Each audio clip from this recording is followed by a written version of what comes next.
Subscribe کرنا نہ بھولیں اور شیئر کرنا نہ بھولیں۔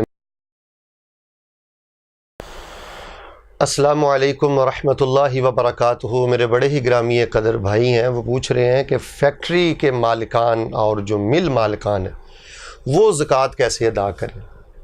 تو اس کی ادائیگی کا طریقہ بھی بہت آسان ہے، میں آپ کو ترتیب سے بتلائے دیتا ہوں۔ تمام تجار اور مل مالکان یہ توجہ سے کلپ سن لیں۔ سب سے پہلی تو آپ یہ بات اچھی طرح سمجھ لیں کہ آپ کی فیکٹری اور مل کی جو جگہ ہے اس جگہ پر زکوٰۃ نہیں، چاہے وہ کروڑوں میں ہے۔ مشینری جو آپ نے رکھی ہوئی ہے وہ لاکھوں کروڑوں کی ہے، اس پر بھی زکوٰۃ نہیں۔ فیکٹری کی جو عمارت ہے اس پر بھی زکوٰۃ نہیں۔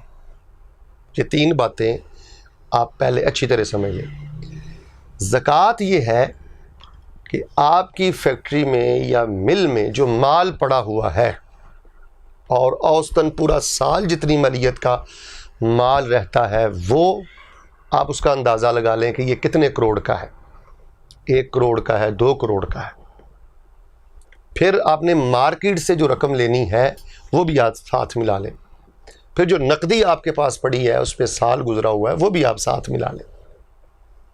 مثال کے طور پہ آپ کی اماؤنٹ 10 کروڑ بنتی ہے، اب 10 کروڑ آپ نقدی جو مارکیٹ سے آپ کو پیسے ملنے ہیں اور یقینی ہیں، اور جو آپ کے پاس مال پڑا ہوا ہے وہ 10 کروڑ کا ہے، تو آپ ان تینوں چیزوں کو ملانے کے بعد آپ دیکھیں کہ آپ نے مارکیٹ والوں کے کتنے پیسے دینے ہیں۔ اگر اس میں سے آپ نے 2 کروڑ دینا ہے، اب وہ 2 کروڑ نکال لیں، 8 کروڑ کی آپ زکوٰۃ دے دیں، 40%۔ آپ نے 3 کروڑ دینا ہے، 7 لاکھ کی آپ زکوٰۃ دے دیں۔ 5 کروڑ آپ نے دینا ہے تو آپ 5 کروڑ کی زکوٰۃ دیں گے، باقی 5 کروڑ آپ نکال دیں۔ یہ آسان طریقہ ہے۔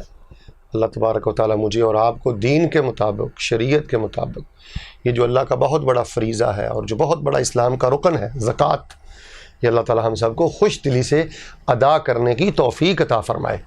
آمین ثم آمین۔ وآخر دعوانا ان الحمد للہ رب العالمین۔ سبسکرائب کرنا نہ بھولیں اور شیئر کرنا نہ بھولیں۔